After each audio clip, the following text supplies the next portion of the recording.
teatro está precisando de engenharia genética, desesperadamente. Eu acho que todas essas turmas que estão aqui podem se ajudar mutuamente. Né? Mas a biologia... Quem é da biologia? Genial. Eu preciso da tua ajuda desesperadamente. Preciso mudar o meu nariz e tal. E o Pedro vai falar para a gente um pouco sobre o que é ser inocente útil.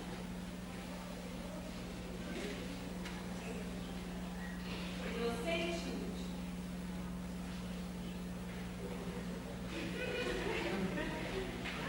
Inocente?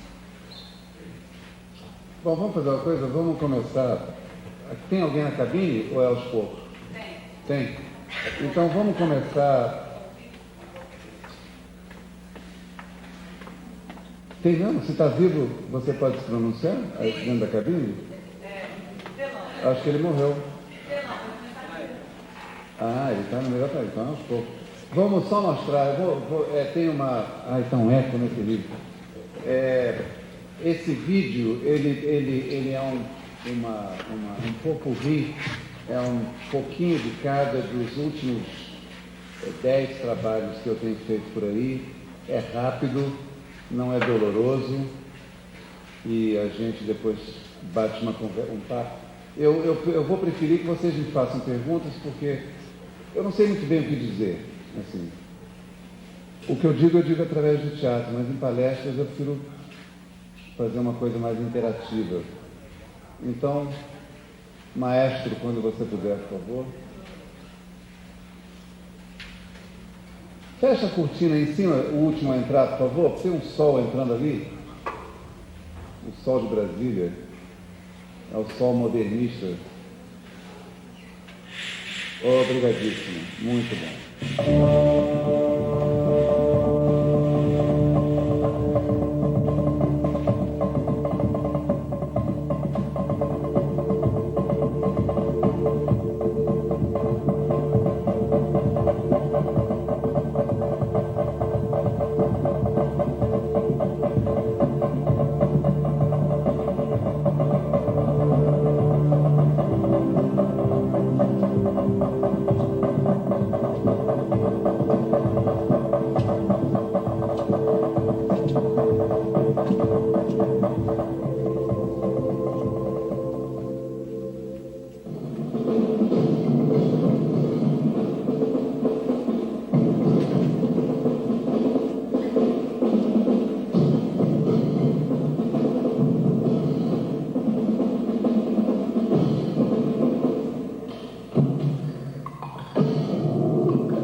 teatro porque eu me tornei quem eu me tornei combatendo o teatro, né? Então, por exemplo, é terrível você perguntar para um Che Guevara se o John Kennedy está acertando no governo, entendeu? Ele só pode responder, pô, uma merda, quer dizer. O Guevara representa tudo aquilo que o John Kennedy não representa. Então, ele jamais poderia opinar. Você entende a minha posição? Então, me pergunta sobre... Bom, para responder a tua pergunta. No meu trabalho, é fundamental, sim, que se tenha essa impressão de cinema, porque eu estou cansado do teatro. Eu acho o teatro uma coisa que, se você deixar, é uma arte que te puxa para baixo, te mediocriza, e é uma arte muito perigosa, porque ela pode ser dominada pelo mínimo denominador comum dos egos de quem participa dele. E como o ego de quem faz teatro, basicamente, é um ego muito narcisista, e o narcisismo não tem fronteiras de checagem intelectual, ele acaba sendo puxado para baixo, então acaba sendo um bando de pessoas que querem se mostrar, entendeu? É um processo psicanalítico de autoafirmação. Então eu tento criar uma coisa que Brecht tentou criar com a teoria do distanciamento, eu tento fazer isso com a magnitude do teatro, colocando uma espécie de cinema ao vivo no palco. Eu perguntei isso justamente por causa do avanço da tecnologia e até mesmo porque as pessoas hoje em dia já estão totalmente viciadas na imagem cinematográfica, né? Então, o teatro vem perdendo elemento justamente por isso, por falta de acompanhar toda essa tecnologia que existe no cinema. Mas o cinema, por incrível que pareça, fora o filme de ação americano que usa efeitos incríveis e tal, o filme autoral está ficando cada vez mais simples. Está voltando à simplicidade do Godard, por exemplo.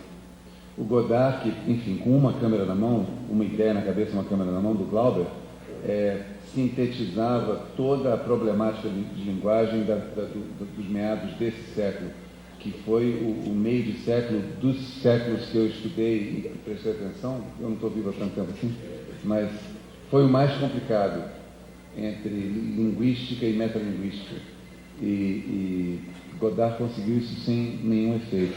Então é um paradoxo muito engraçado. O teatro tem avançado tecnologicamente, o cinema autoral pega uma câmera digital na mão e tem feito coisas como road movies e tal. Como é que se dá dentro do seu trabalho o treinamento dos atores e da ópera seca, o seu treinamento de atores? Eu era muito rígido antigamente nisso. A gente se encontrava, vamos dizer, às 14h, e durante 2 horas suava-se, era rígido. Eu aprendi muita coisa, eu fui misturando técnicas que eu fui aprendendo e fui desenvolvendo algumas também. Por exemplo, o controle do diafragma no teatro é uma coisa brutal. E o controle do diafragma é uma das coisas que destrói o teatro. O ator com aquela voz impostada é uma das coisas que mais afasta o público do teatro, né? Aquela voz retórica de político, principalmente em Brasília, vocês não devem aguentar mais isso.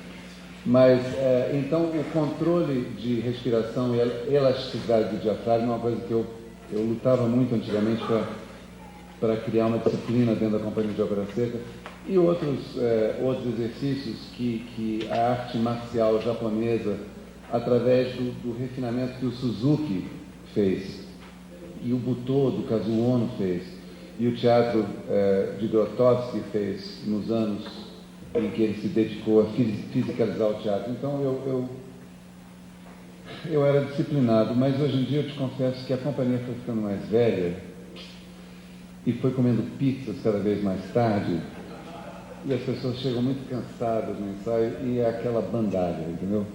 Eu sonho em voltar a ter esse tipo de regime ditatorial que eu tinha antigamente, mas hoje em dia eu não tenho mais moral nenhuma com a companhia para pedir nada.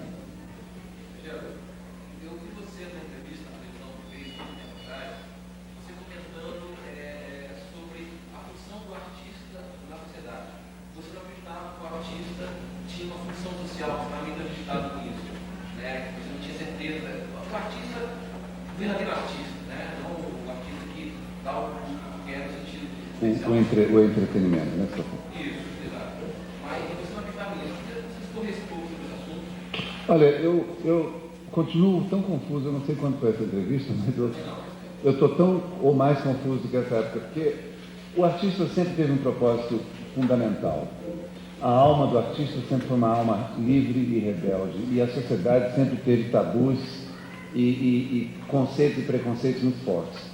O artista sempre foi aquele que, se rebelando contra os tabus, não tendo medo da consequência física, moral e cívica, se rebelava e criava uma dissonância naquela harmonia socialmente imposta e ia ganhando forças com pessoas que iam se identificando com isso. Porra, caíram todos os tabus, caíram todos os preconceitos morais. Eles hoje estão tão diversificados e tão sem importância. O fim da Guerra Fria significa o fim de um tipo de arte. Não existe a polarização do medo, como a gente já teve, foi criado dentro dele, né? Não existe a polarização da ideologia política e da ideologia social.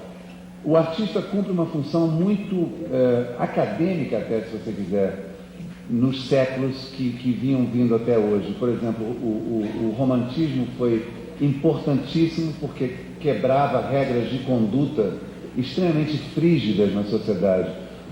O renascentismo foi um movimento que prestou e valorizou o homem do futuro, prestou-se atenção no microcosmo fundamentado no homem inventivo, nas invenções de Leonardo da Vinci, enfim, na descoberta das Américas, no Galileu. Então, o artista tinha uma função quase que social e acadêmica de furar o bloco que a unanimidade imbecil, como diz Nelson Rodrigues, da sociedade não permite.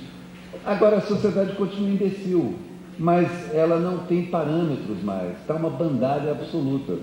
E o artista, que é um bandalheiro por natureza, é só mais um eco dentro dessa bandalha patifaria geral que é a sociedade, entendeu? Então eu estou muito confuso, eu não sei. A gente não foi deposto ainda dos nossos pedestais, mas não dura muito tempo. Eu espero ter conseguido. Você entendeu o que eu quis dizer? Porra, mas eu fui tão claro. Eu não confio. Veja bem, o artista era uma espécie de Messias. Tinha essa função. Mas para ter um Messias precisa ter crente. Entendeu? Quer dizer, você pega a discussão entre Moisés e Arão, que está me obcecando, porque eu acabei de montar essa ópera do Schoenberg na Áustria. Essa discussão ainda está na minha cabeça, e é uma discussão que vai ficar na cabeça por muito, muito, muito tempo, porque é a discussão básica entre o espiritualismo e o materialismo. Então, se você quiser fisicalizar um Deus ou uma crença, você dá para o povo o bezerro de ouro, ou a figura de um Jesus Cristo, ou a Dona Neiva, a Tia Neiva, essas coisas, pirâmides azuis e tal. Mas eu digo, o Messias só existe se existe uma crença. No momento em que a sociedade se mostra absolutamente descrente, ou melhor, aberta para o que acontecer, o artista não tem mais a função impactante que ele tinha antigamente. Pô, eu não posso, essa resposta não é confusa. Não resposta, mas o fato que você discorreu, eu penso exatamente o mesmo, mas será que essa abertura não é uma máscara da sociedade de luz, uma coisa assim? Parece que é uma falsa abertura, que ela não está tão tolerante quanto aparenta estar. Bom, isso é uma questão de interpretação. Eu acho, por exemplo, que eu venho da geração hippie, da contracultura, né? Eu ainda era muito jovem, mas eu via as pessoas que eu mais admirava lutavam pelo sexo livre, enfim, pela vida sem preconceitos, enfim. Pô, a gente conseguiu isso. Né? Então, o que a gente está reclamando? Está entendendo? Eu estou dizendo, não é que as ideologias nos foram honradas, não estou dizendo isso. Mas eu digo, a superficialidade das regras do jogo contra as quais a gente estava lutando há 30 anos atrás foram desmanteladas. Então, eu como artista social, não posso reclamar. Eu tenho um presidente do poder, eu sou americano, eu moro nos Estados Unidos, eu tenho o Clinton fazendo o que ele faz. Eu estou muito orgulhoso disso tudo, entendeu? Enquanto a gente está conversando aqui, o Senado americano está decidindo se vai impeach ou não. Empecegar é a tradução de impeach. Empecegar o Clinton ou não. particularmente, eu fico muito feliz que essa discussão foi trazida à tona, porque a hipocrisia é o pior inimigo do ser humano, eu acho. E todo mundo sabe que presidente fode, trepa doidado, como qualquer ser humano trepa e fode doidado. Mas não se falava disso. O presidente Clinton ajudou que essa discussão fosse trazida à mesa de jantar de toda a família careta americana do Midwest. E nunca mais a conversa sobre sexo e hipocrisia será a mesma, seja ele empercegado ou não. E isso me é muito favorável, está entendendo? Porque essa é a minha missão na Terra, segundo consta nos escritos bíblicos. Supostamente era o artista que fazia esse tipo de revelação. Hoje em dia é o presidente, pô. Ótimo.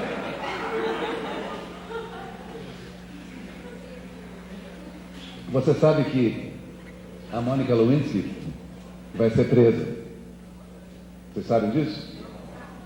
Porque ela engoliu a evidência?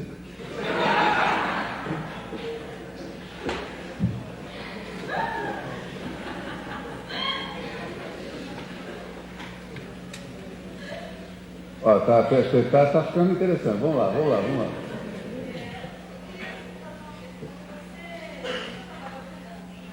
Já.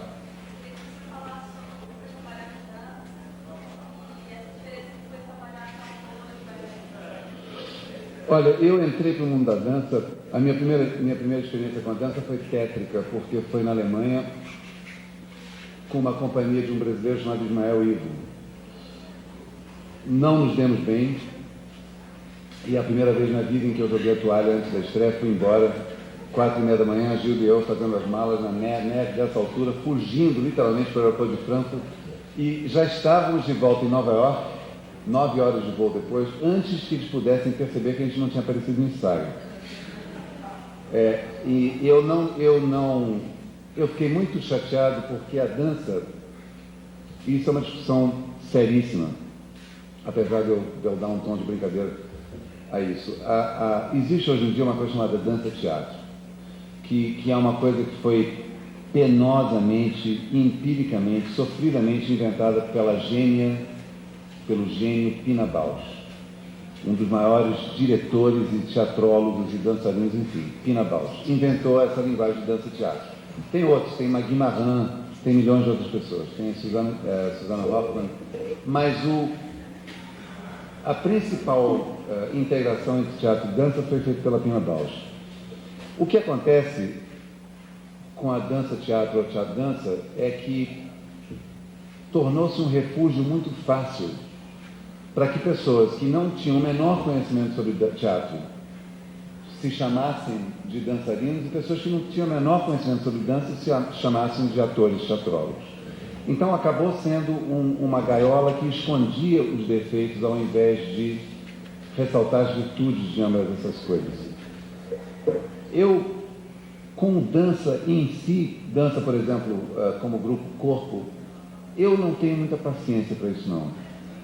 Também não tenho paciência para nadadores sincronizados como Esther Williams, ou para a marcha militar do 7 de setembro. É uma dança, é uma coreografia, mas não tenho muito saco para isso, não. Eu tenho mais paciência e até um certo gosto por pessoas que realmente levam a sério essa união entre a dança e o teatro. Mas está muito mal resolvido. Oi? Com o primeiro ato? A primeira fase dele foi muito insatisfatória para mim. Eu fiquei muito decepcionado com o processo de trabalho, porque existe uma coisa engraçada. O teatro tem um vernáculo próprio. A gente tem uma maneira de abreviar caminhos longos. Então, eu sei como conversar com um ator, eu sei dirigir um ator, em qualquer país do mundo. Temos um dicionário enorme, mas próprio. A dança tem outro. Eu não sei me comunicar com um dançarino. Eu não conheço os termos coreográficos. O Grand Jeté, por exemplo, para mim o Grand Jeté era eu. Mas eu não sei, enfim, pas de deux, pas de trois, essas coisas, eu não sabia. Então eu preciso de um interlocutor. E no primeiro ato, o problema é que não ficou muito claro na primeira fase do trabalho se aquilo era um espetáculo teatral coreografado ou se era uma coreografia teatralizada. Esse é um problema brutal. Se você abrir um restaurante italiano, japonês, você vai ter que esconder um sushi dentro de um ravioli. E vão detestar isso, entendeu? Ou você vai ter que montar o teu peixinho em cima da massa, também vão detestar. É uma coisa complicada e merece muito tempo de estudo, de laboratorização.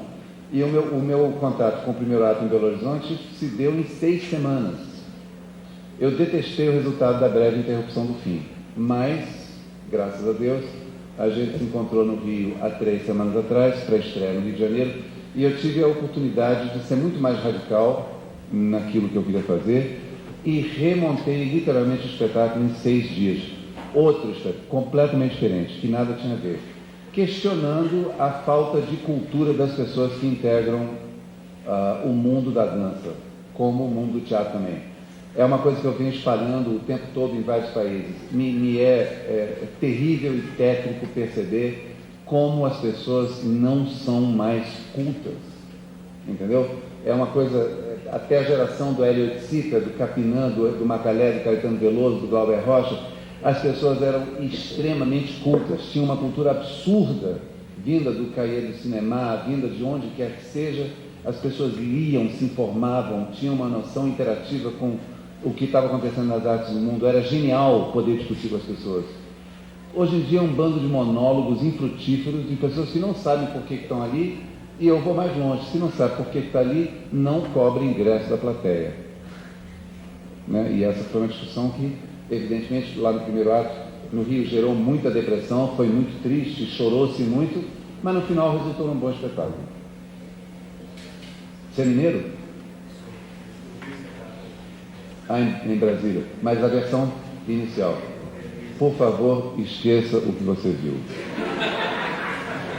Depois a gente acerta quanto lá fora, eu te dou o teu ingresso de volta.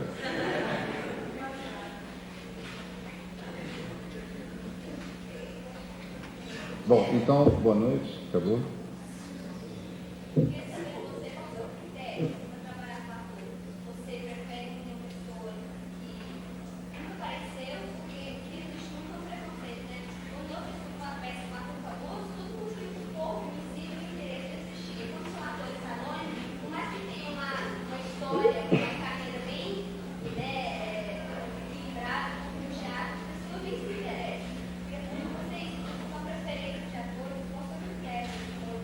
Olha, eu sempre me gabei muito de trabalhar com uma companhia de pessoas que não são globais. E só depois de estabelecida essa companhia no Brasil e no resto do mundo, eu passei a trabalhar com pessoas como Fernando Montenegro e Fernando Torres. Eu continuo levando peças pelo mundo com um ator chamado Luiz Damasceno, que é um dos maiores atores brasileiros, mas não é um nome global. Beth Coelho, se ela é um nome televisivo hoje em dia, ela certamente não era isso quando começou a trabalhar comigo. Então, eu concordo com você, a televisão fez muito mal ao teatro no Brasil, mas não pelo lado da interpretação ou da direção, e sim pelo lado da expectativa do público, de sempre querer ver aquela coisa mitológica chamada ator de televisão. Isso acarretou numa doença pior ainda, que é o caça-níqueis que o teatro brasileiro virou. Eu já presenciei reuniões de pessoas, e é absolutamente terrível você ver que pessoas se encontram, atores que estão em cartaz numa novela, se encontram e dizem, pô, a gente vai ficar 8 meses numa novela, vamos aproveitar esse período e montar uma peça leve, ligeira e fácil que a gente pode carregar pelo Brasil e comprar os nossos apartamentos na Avenida Atlântica, na Vieira Soto e tal. É absolutamente nojento. E só acontece no Brasil, ou talvez no México, Argentina, enfim, mas dos países onde eu conheço.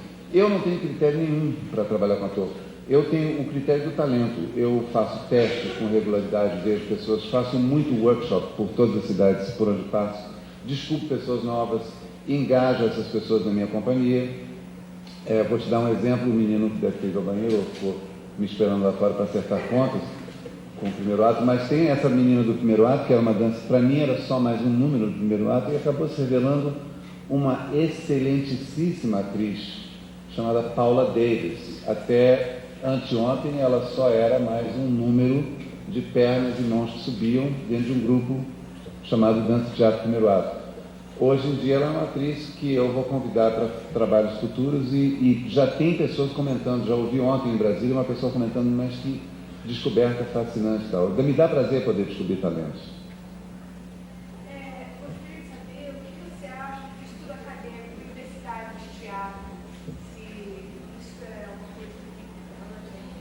Eu acho qualquer coisa que aglomere pessoas e que facilite a discussão entre elas importante.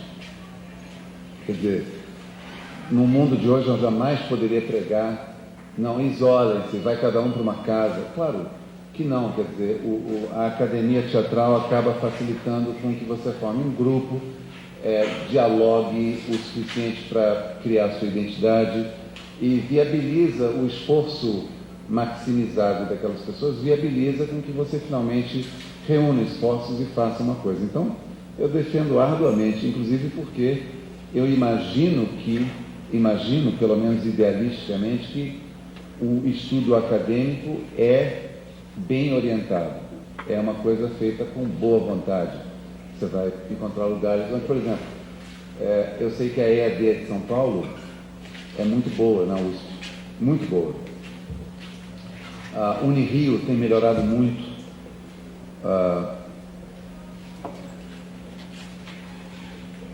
Columbia University em Nova York é uma das melhores escolas de teatro que se pode ter. Agora tem os caça-níqueis também, que nem o Actors Studio, entendeu? Que tem fotos de Marlon Brando e Robert De Niro e Dustin Hoffman, e todo mundo que entra lá acha que vai virar um De Niro e tal. Caça-níqueis, como tudo, né?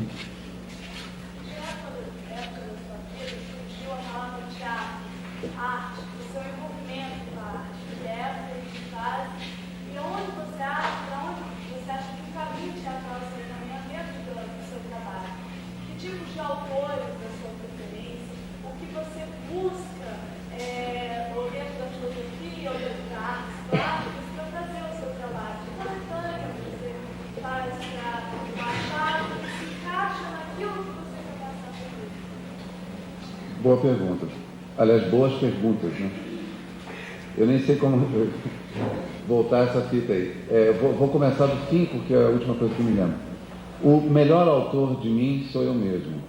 Agora, eu sou uma coxa de retalhos de coisas que eu li e pelas quais eu fui profundamente influenciado. Beckett, Heiner Müller, Kafka, Shakespeare, Sófocles, Aristófanes, Platão, Diógenes e por aí vai. Eu acho que o vocabulário teatral, Pirandello, por exemplo, é um dos mais importantes, porque é um desses autores que acontecem de tempos em tempos, que reúne tudo aquilo que foi feito até então e faz disso uma cápsula, como o Shakespeare fez só num trabalho, A Tempestade. Então, esse Pirandello é um inevitável teatrólogo por quem você tem que passar. Brecht é inevitável, Meyerhold é inevitável, Antonin Artaud é inevitável. Heiner Müller é um outro Pirandello que pegou 3.000 anos de cultura ocidental e encapsulou e fez isso o seu moto contínuo. E agora estou tentando me lembrar das suas outras perguntas. Como é que surgiu? Eu era pintor. Eu fui criado mais ou menos para ser pintor. Eu não tive que brigar muito com a minha família para me afastar, não, porque o cheque já estava endossado desde que eu nasci. Eu tive um pai que ajudou muito nesse processo de liberação da mediocridade da classe média da família e encorajou muito o fato de eu pintar. E logo, muito cedo, eu descobri que a pintura não era suficiente para mim. Era muito, muito palpável demais. Eu tinha um interesse por coisas mais dialeticamente mutáveis, inclusive, que podiam dialogar e fazerem uma diferença no dia a dia da performance, o aspecto que em inglês chama live performing arts, né, as artes performáticas ao vivo, que é fascinante. Então eu te confesso que eu determinei para mim mesmo, aos 14 anos, quando eu perambulei por acaso para dentro do ensaio do Vitor Garcia, do balcão do Jean Genet em São Paulo, montagem da Ruth Escobar, 68, 69 e 70, eu conheci umas pessoas e por acaso me achei lá dentro. Quando eu vi aquele ensaio, eu falei, porra, é isso. Aí fui para Londres, muito jovem, e consegui ser o assistente do amigo, do primo, daquele que pega o café, para o contra-regra do ensaio da Sonho de Manhã de Verão do Peter Brook com a Royal Shakespeare Company. E aí, fui para a biblioteca do Museu Britânico e li tudo que eu podia, e quando eu terminei, eu comecei de novo. a ler tudo aquilo. E até hoje essa leitura não terminou de reverberar na minha cabeça, porque com a quantidade de referências que você pode ter na vida, quando você vê uma coisa, como digamos uma rua esburacada e um mendigo e um prédio modernista em decadência, como é o caso de Brasília, isso te remete a milhões de outras situações históricas, e fazer o paralelo, ou seja, a metáfora entre esses dois canais, é justamente a função do artista. Respondendo aí a tua pergunta, que agora eu acabei de perceber o quão genial a resposta foi.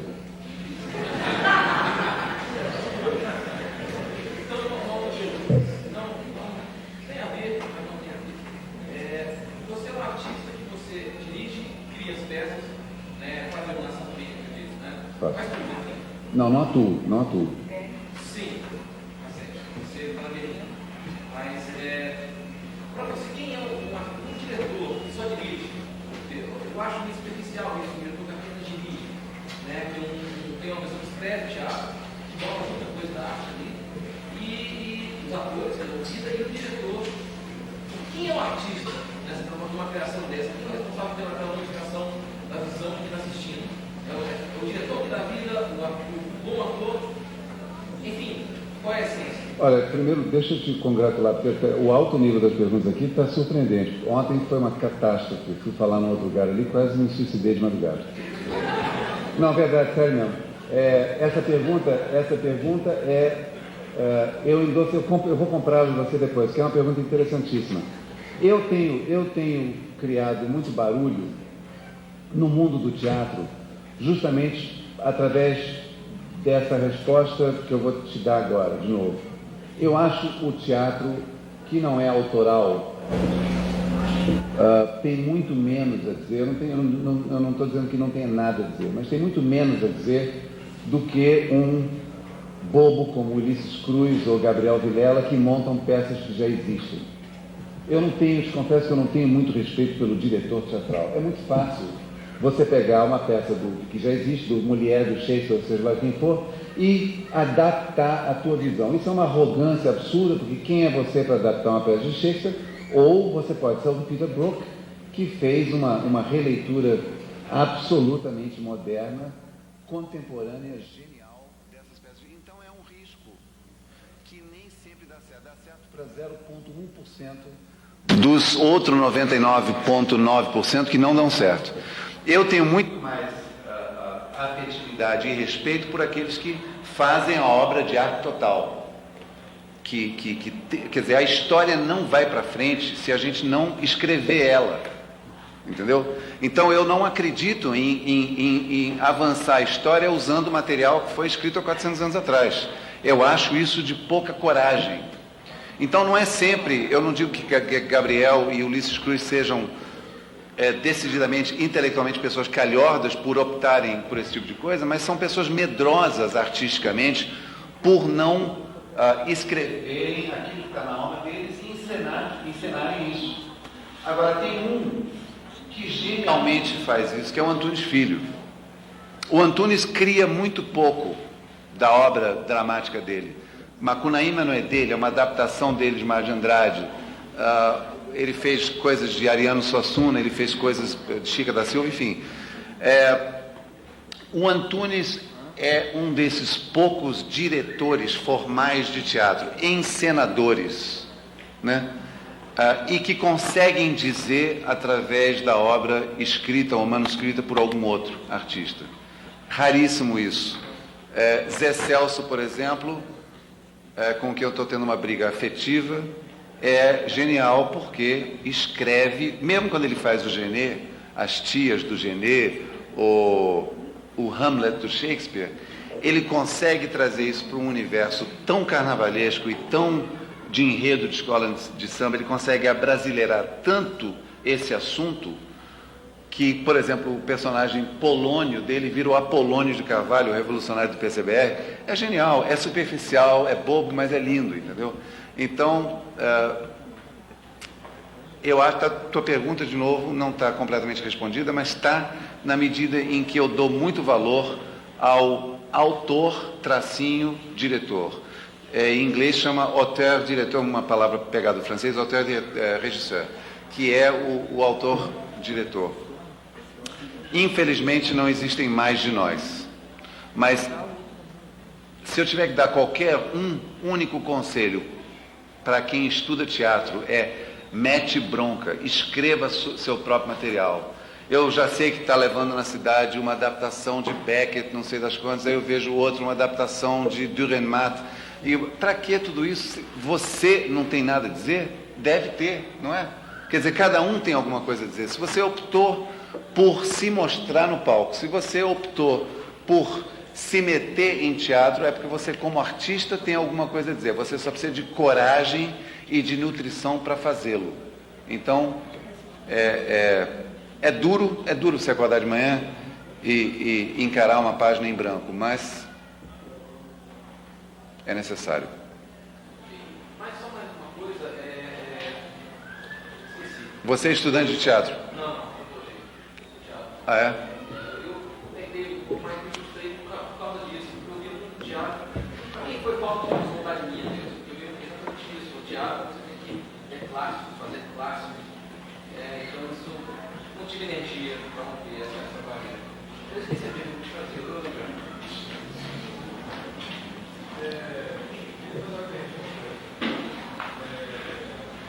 Você falou que o artista, né, não pode ser mais Messias.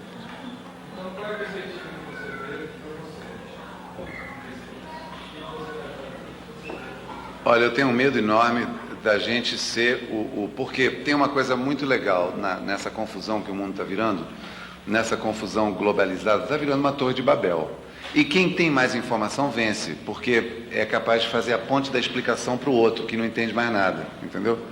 Então, eu sinto uma certa pena do futuro do artista, porque o artista vai virar um explicador, tudo aquilo que o artista tinha ojeriza de que era o crítico e acadêmico, o artista vai se transformar nisso, porque pela audácia e arrogância que o artista tem naturalmente, e por ser capaz de fazer pontes literárias, intelectuais, entre coisas que o acadêmico não geralmente associa, ele vai acabar criando uma língua como o Esperanto nessa torre babilônica. Messias, infelizmente, essa era acabou para a gente, mas eu espero que talvez o futuro do mundo seja, quem sabe, uma grande ditadura venha por aí, né? Em que a gente possa de novo exercer a nossa subleitura e as entrelinhas tão magistralmente exercidas por Chico Buarque em Apesar de Você, né? Apesar de Você foi composto pro Médici, né? Apesar de Você, amanhã vai ser outro dia. É genial, os artistas que tiveram que sobreviver à ditadura tiveram que expandir a sua semiologia, o seu subtexto. Então, no futuro, eu acho que eu rezo por uma ditadura. Não posso, não. Isso vocês não podem. Se alguém disser que eu disse isso, eu desminto e processo vocês.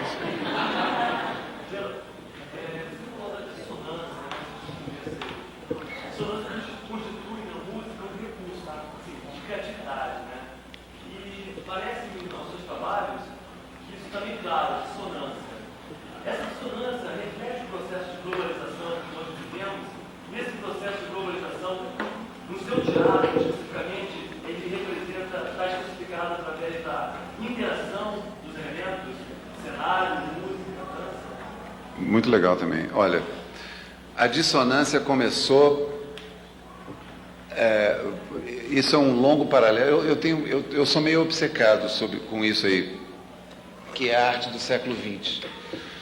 São os movimentos modernistas e concretistas e metalinguistas desse século todo. Então, a dissonância entrou na vida do Schoenberg, por exemplo, que criou o dodecafonismo, como recurso de revelar o mecanismo que fazia da música um elemento harmônico santo, sacralizado, um elemento de criar emoções. Ele, então, como esteta e filósofo, resolveu destruir e contaminar a música, revelando ao público como é que se constrói desconstruindo a música. É um dos primeiros grandes desconstrutivistas, foi o Schoenberg. Beckett fez a mesma coisa no teatro. Em vez de manter a emoção da sequência, do princípio, meio e fim aristotélico, da resolução dramática no fim, quando você recebe a resposta daquilo que ficou em suspense durante o espetáculo inteiro, Beckett fez a desconstrução e começou pelo fim. E você sabia já que você não podia esperar nada e, portanto, esperando Godot é uma desconstrução do processo teatral. Joseph Albers, Gropius, Malevich, Marcel Duchamp fizeram o mesmo na arte, nas artes plásticas, revelando para o público que a arte não tinha nada de sagrada, que o artista não tinha mais comunicação nenhuma com a sua musa, com a sua inspiração, que ele estava quebrando isso e estava revelando os mecanismos através da qual a pintura se tornava cara, sagrada, e como o público era bobo e inocente de acreditar naquilo. Bom, isso causou um enorme problema para nós, geração subsequente disso, porque uma vez que você destrói os parâmetros que estão em pé durante 400, 500 anos, você então tem que desconstruir o desconstruível para poder amalgamar o que resta de vigor e de força pelo chão e acusar, inclusive, o fato de que você, olha como eu sou inteligente, de poder estar juntando um elemento que eu consegui tirar da guerra de Troia aqui e juntar com a batalha dos 7 dias de Israel, juntei aqui com a Primeira Guerra Mundial e consegui fazer uma releitura da interpretação da desconstrução de uma ideia, está entendendo? Então, na verdade, o artista que eu sou, eu estou pedindo arrego há muito tempo e ninguém está prestando atenção nisso. Eu estou dizendo, gente, eu estou juntando como é que se diz aquilo? Os mosaicos, as pastilhas do mosaico, dizendo, consegui, na Grécia, ressuscitar uma pastilha ali do Sófocles que eu consegui, olha gente, vou colocar essa pastilha junto de Shakespeare, que eu encontrei em Stratford-upon-Avon.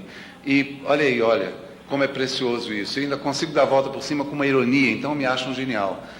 Na verdade, é um berro de ajuda, entendeu? Por todo esse sistema de desconstrutivismo que começou no início do século.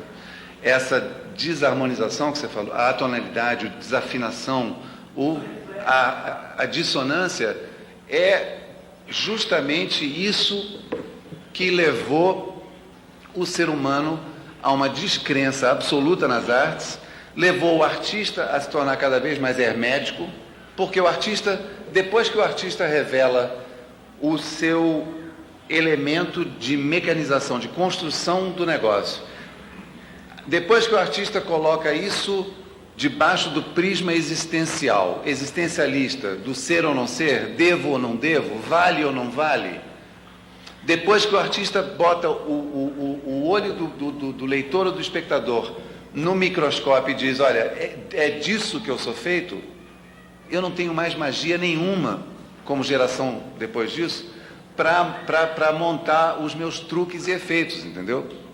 Então, a dissonância deu também nisso, mas deu nessa desacralização da arte, deu uma coisa boa, que é a globalização, que é a falta, o fim da passividade do público e a fome que cada um tem através desse mecanismo maravilhoso chamado computador e internet de procurar sua própria informação, sem passar pelo editorialismo do artista ou do jornalista. Daqui a pouco é o fim do jornal. Eu espero que daqui a pouco seja o fim dos jornais, na medida em que cada um vai ser autossuficiente para ir em busca da sua própria pesquisa e informação que vão acrescentar ao indivíduo tudo aquilo que ele tinha no renascentismo e não tem mais.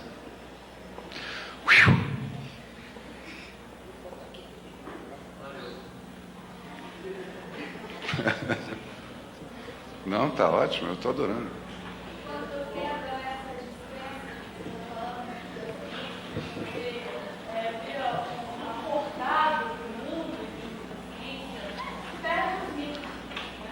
Completamente. A arte tem uma certa sintonia com o próprio da ciência. Sem dúvida. Como você vê até onde a arte pode chegar perto da ciência e a ciência pode chegar perto da arte, ou se um dia você poderão andar juntos e não uma querendo uma só subjetividade, infinito, crenças e outra só verdade universal.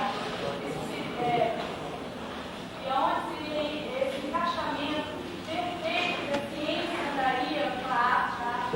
Olha, o artista perfeito para responder a tua pergunta seria Leonardo da Vinci,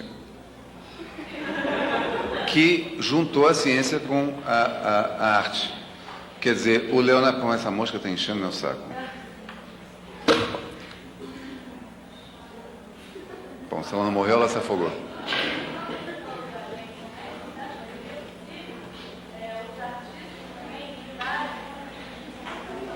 Não, artista não. É o fim da arte. Acho. Não dura muito tempo. Não é agora, mas não dura muito tempo. Mito? Não, eu minto muito.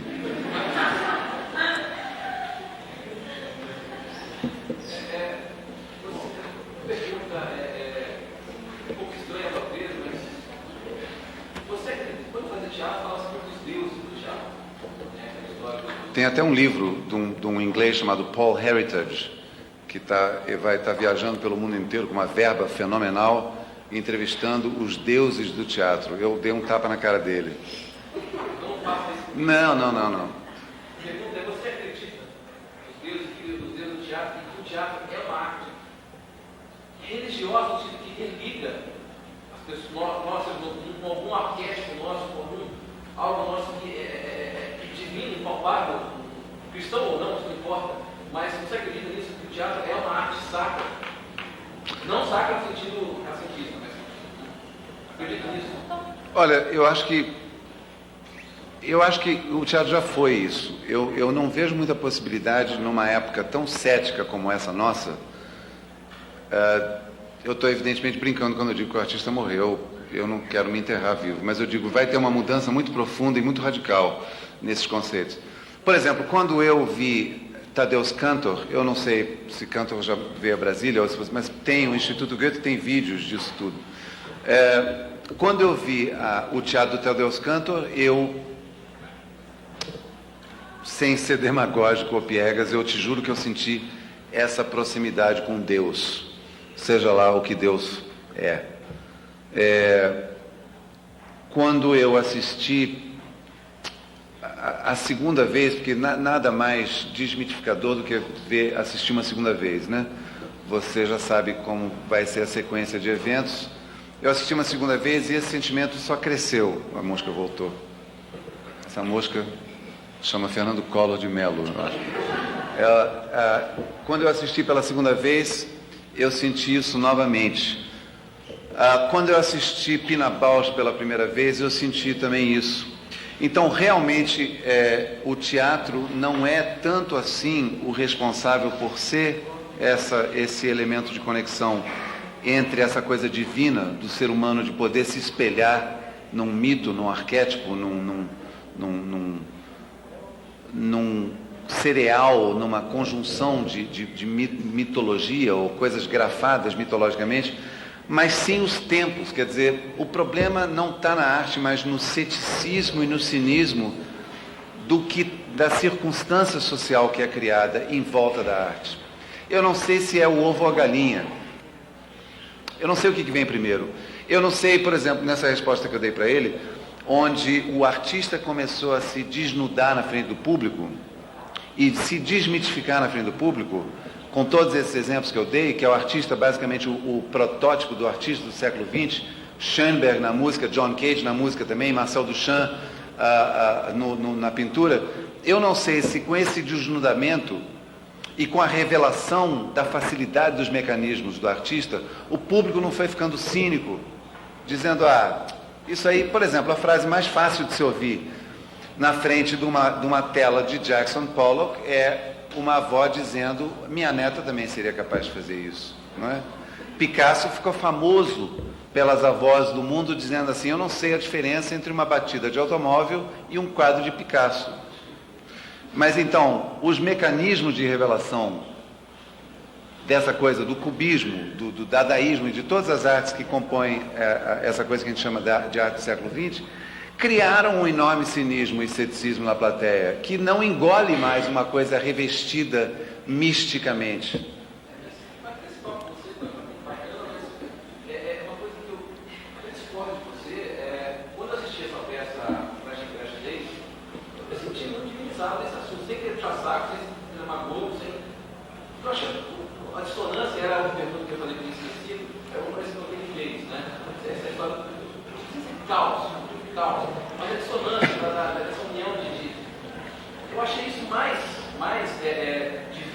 aspas, o mais religar do que os clássicos que de outras épocas, que já pensaram, já não tem mais a ver com o inconsciente das pessoas. Eu achei a sua peça, que infelizmente é a única que eu assisti, e o resto eu acompanho eu leio, você, etc. Mas a única que foi essa, mas que mexeu muito com esse tipo, que quebrou, realmente quebrou a ideia que a gente fazia de religiosidade. Bom, eu juro para você que eu te agradeço ouvindo isso, me emociona, porque eu não tenho essa consciência.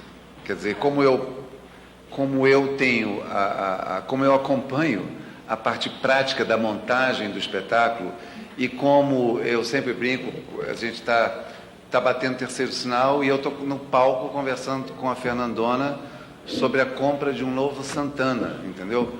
Bate terceiro sinal, abre a cortina e ela está em pranto já. É uma coisa magnífica. Ou ela está devorando uma galinha entre a primeira e a segunda sessão. Esses frangos que ficam rodando, esses lugares aí que tem no Brasil. Então eu não posso me autodivinizar, também não seria humilde, seria ridículo da minha parte dizer que eu acredito no meu próprio trabalho como elemento de divinização. Eu não posso fazer isso nem no confessionário de um rabino, na proximidade de um rabino ou de um padre. Me emociona, sinceramente, ouvir que você sentiu isso ao ver o meu espetáculo. Eu te confesso o seguinte, por self-consciousness, que eu não tenho um termo português para isso, por vergonha, auto-vergonha, eu me circundo de auto-ironias e coloco piadinhas no espetáculo para não deixar que o público se emocione. Talvez eu tenha um pouco de medo de falhar no sentido de conseguir passar essa coisa que você chama de divinismo, enfim, um encontro com o seu arquétipo. Então, de uma forma muito judia, muito judaica, eu uso esse humor autodepreciativo de sempre terminar a pontuação de uma determinada cena na autoironia e de me fazer menor, entendeu? É talvez um mecanismo do judeu de não conseguir ser pego por nenhuma sociedade, nenhum tempo. E, ao mesmo tempo, é muito bom, porque a gente escapa dos nazistas no momento certo. Você disse acreditar no poder das escolas de arte dramática para aglomerar as pessoas, né? E diz também que a internet pode acabar com uma intermediação, pode acabar com o certo jornalismo e ter um contato no aluno, artista, com o público. Você não acha que essas novas tecnologias, você mesmo disse que a televisão prejudicou de certa forma o teatro brasileiro, podem ainda individualizar mais ainda o público, pode afastar ainda mais as pessoas do contato corporal, visual? Veja uma coisa, o que vai mudar no mundo da internet ou no mundo do computador é que a tela que é individual vai ser múltipla. Já existe isso. Ninguém disse, eu não disse, que o teu contato com a internet tem que ser uma viagem solitária.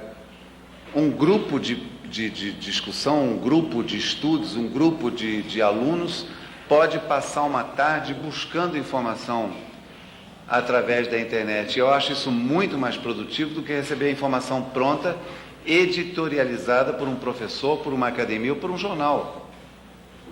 Mas eu jamais disse que o processo é necessariamente de isolamento. Você acredita que há essa libertação na internet? Pô, mas as escolas americanas já estão mostrando que sim. As melhores aulas, os melhores aproveitamentos de aula, o momento mais interessante do aluno, desde garoto até adolescente, é justamente quando eles se unem na sala do computador e começam a viajar, brincando, descobrindo e aprendendo coisas. O momento mais entediante do aluno é quando ele ouve o blá blá blá do professor. Então já tem essa dinâmica em funcionamento. Ela já existe. E eu acho que o futuro vai aprimorar cada vez mais isso. A tela vai deixar de ser aquela coisa que só fala com você e vai passar a ser o teclado vai passar a ser uma coisa usável por várias pessoas. Como vai acabar virando um jogo de tênis, um ping-pong, vai acabar virando uma coisa... E perceba também o seguinte, nem toda a WWW, World Wide Web, ainda não está completamente informatizada. Muita história ainda tem que ser depositada ali, informatizada. Mas bota 5 anos nisso. Daqui a 5 anos tudo vai estar disponível para você. Se você quiser pesquisar um programa da TV Cultura que foi ao ar em 68, um discurso do Costa e Silva e a reação do Chico Buarque de Holanda no exílio na Itália, você não vai precisar pensar, meu Deus, para quem que eu escrevo, para que na TV Cultura de São Paulo? Não, você digita e você tem aquilo ali. Ou então, o teu crescimento como ser informado e, portanto, tomador de decisões por causa de uma consciência desenvolvida vai ser muito maior. As pessoas vão na página do Gerald Thomas, ver a peça dele lá, Provavelmente vão. O prazer de ir ao teatro não vai deixar de existir tão cedo, porque a solidão faz com que as pessoas se aglomerem em eventos públicos, concertos de rock, concertos de música normal, cinema, teatro. É um ato social, e ao teatro é um ato social, é um condicionamento social. Você gosta de se checar perante aos outros, você gosta de saber que aquele cara riu e você não riu, você também gosta da magia acontecendo a 3 metros de distância e de saber, de tomar conhecimento da vulnerabilidade daqueles que estão no palco fazendo uma arte ao vivo. Isso não vai desaparecer tão cedo. Portanto, o computador vai só ajudar o desenvolvimento intelectual, não emocional, intelectual. Agora, isso continua sendo para poucos. Também é um autor muito grande na internet, de porcaria de lixo. É uma páginas amarelas. Virou as páginas amarelas. É uma porcaria. Pois é. Mas... Continua sendo para poucos. Assim, Não. Não é de todo mundo, de buscar o interessante, assim, a palhaçada. Não, mas não é tudo palhaçada. Você pode... Eu fiz, sei lá, você pode entrar numa grande... você pode entrar na Enciclopédia Britânica, você pode entrar na Britânica. Você pode entrar num programa de notícias que a televisão não está levando, a CNN está ao vivo no computador. Mas o que eu estou levantar é que as pessoas, elas continuam, mesmo na internet, elas pouco se interessam por isso. Você quando são obrigadas, algumas sim. Não concordo. Não concordo. Não concordo, não.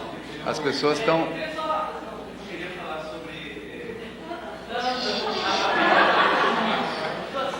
Só voltando um pouquinho atrás, você foi taxado várias vezes de repente, na construção dos textos, justamente por quebrar a narrativa linear. Quer dizer, essa sua quebra exige também um novo posicionamento do personagem, dramático, dentro do seu texto. Então, qual que é esse personagem? Eu estava no título, o personagem é o ponto da importância da cena. No seu teatro, o personagem é o quê? E como é a relação desse novo personagem com o ator? Qual é o grau de identificação, então, também dessa? Olha, a dinâmica teatral não mudou.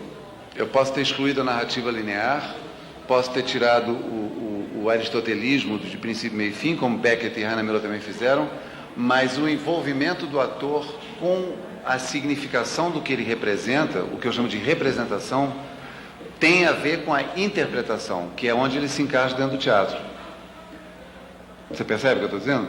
Quer dizer, não mudou essa dinâmica. Se eu tenho que ensaiar um ator que vai fazer o personagem Próspero na Tempestade, eu vou dirigi-lo e dar para ele um acúmulo de informações que vão fazer com que ele represente e interprete um Próspero que eu considero ser um Próspero adequado para a minha interpretação da Tempestade. Então eu vou dizer para ele tudo sobre a vida do Shakespeare, porque o Próspero foi, em realidade, um Shakespeare ele mesmo, dando uma resposta para os críticos dele, trazendo os inimigos dele para a ilha, que era um palco, e sacaneando eles, e depois absolvendo eles através de um aplauso da plateia.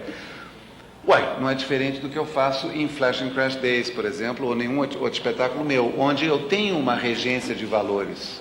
Eu tenho uma cadência de valores, eles só não são lineares, mas eles são acompanhados de tanta ou tão pouca filosofia quanto uma peça de Shakespeare ou de qualquer um outro dramaturgo, porque eu levo em consideração constantemente a dialética que é formada entre o racionalismo e o emocionalismo. Isso não é perdido nunca. Sem isso não pode existir, na minha opinião, nenhuma arte ao vivo. Então, o que constitui um personagem no meu teatro é exatamente de A a Z a mesma coisa que constitui um personagem na chamada dramaturgia tradicional. Os mecanismos através dos quais eu vou chegar mais próximo do ator é que mudaram, mas a dinâmica interna do espetáculo não mudou em nada. Ele queria só uma coisa a falar. Então, é só mais 2 perguntas por causa do tempo e tudo bem, tá legal?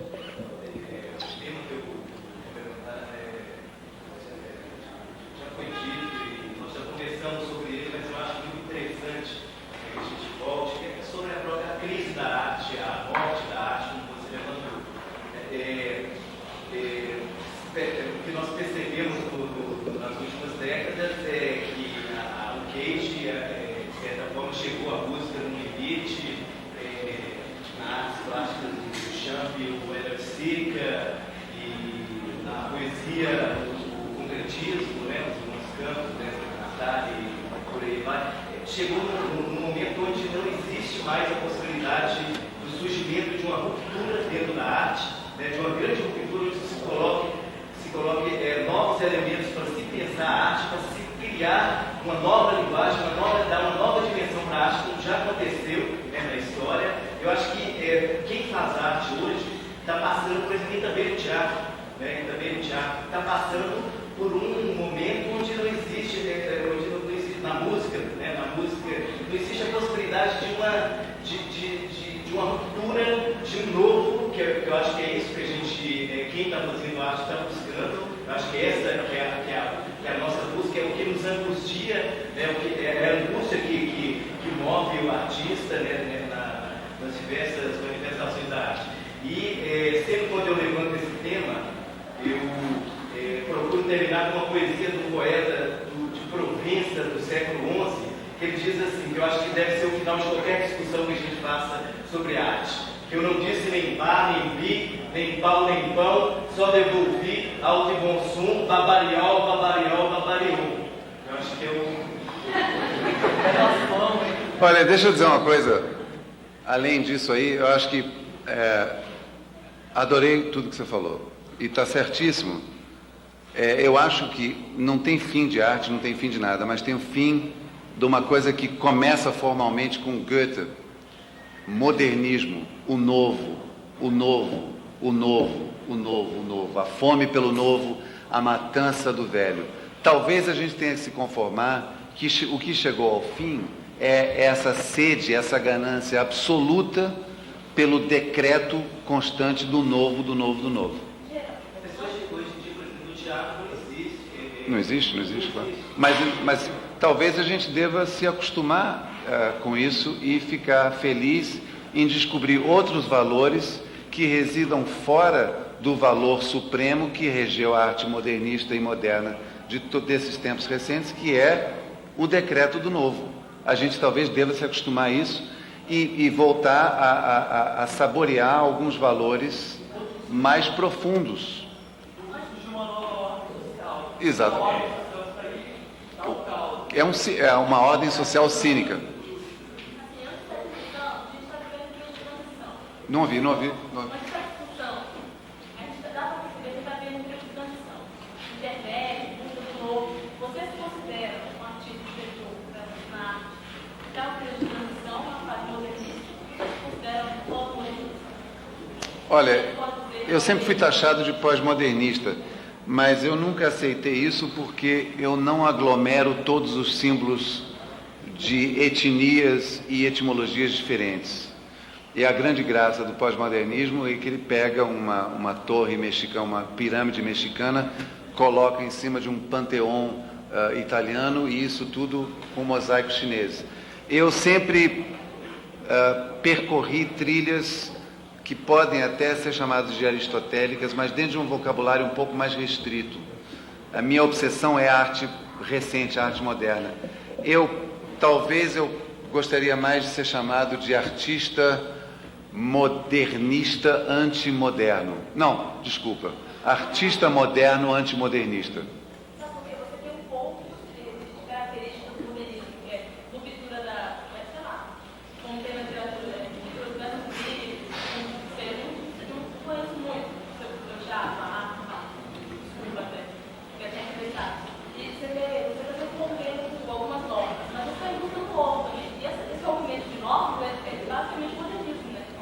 Pois essa é a resposta é isso que eu acabei de dizer. Talvez a gente tenha que se acostumar a não repetir a fórmula do falso novo o tempo todo. Talvez é isso que tenha chegado ao fim. Também não dá para ficar repetindo, né, trazendo elementos Do passado.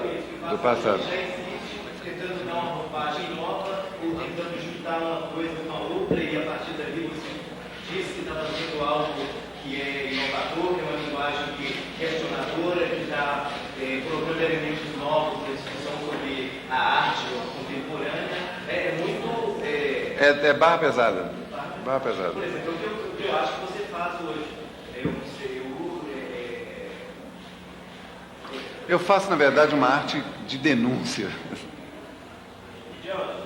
Só essa é a última, depois eu tenho que pegar o avião e voltar para o Rio de Janeiro. Eu já fiz o seu trabalho, eu já fiz muita coisa em vídeo, muita coisa em teatro. Eu comparo assim, a sua chegada ao Brasil nos anos 80 com a chegada dos civis, entendeu? Assim, as vaias, a porrada que você levou nos anos 80. E engraçado que muita gente que te vaiava hoje está copiando o seu trabalho. Entendeu? Isso aqui está muito chato, porque primeiro que não deu o que você viu, né? O pintor ficou essa coisa nos anos 90, assim, sem saída. Aí continuam os mesmos caras, o Antunes, o Celso, e eu não sei, eu sinto falta, assim, sabe? Dessas saídas, sabe? Tipo, a gente não tem mais nada, né? Você é uma coisa tá bonitinho, mas não tem nada de inquieto, de rebelde, dessa rebeldia que você falou. Se bem que nos anos 90, nesse final dos 90, o que você está arrumando? Quais são os rumos do seu trabalho? Com essa coisa entre as classes, filosofias. Eu acho que o meu trabalho está sofrendo profundamente dessa montagem que eu acabei de fazer na Áustria de Moisés e Arão, do Schoenberg. Ainda vai demorar um bom tempo, talvez um ano ou mais, para eu conseguir digerir realmente o material em questão, tanto estética quanto filosófica, do que é proposto nessa obra do Schoenberg.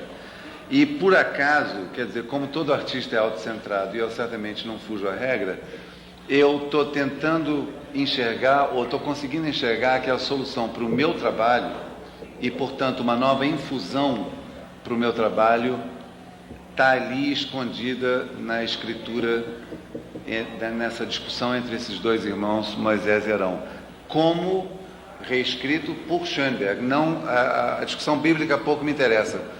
Mas se você analisar, ele está descrevendo essa época de hoje, o bezerro de ouro, o caos total, enfim, pessoas acreditando nas coisas mais ridículas, esses padres cantantes na televisão. Aliás, leiam a minha coluna de amanhã da Folha de São Paulo, porque é sobre essa atrocidade imbecilizante que virou o Brasil popular, né? O Brasil popular está terrivelmente nivelado por baixo com esses padres que cantam e xuxas e ratos e leões é uma selva caótica. Gente, tchau, obrigado, vocês foram geniais.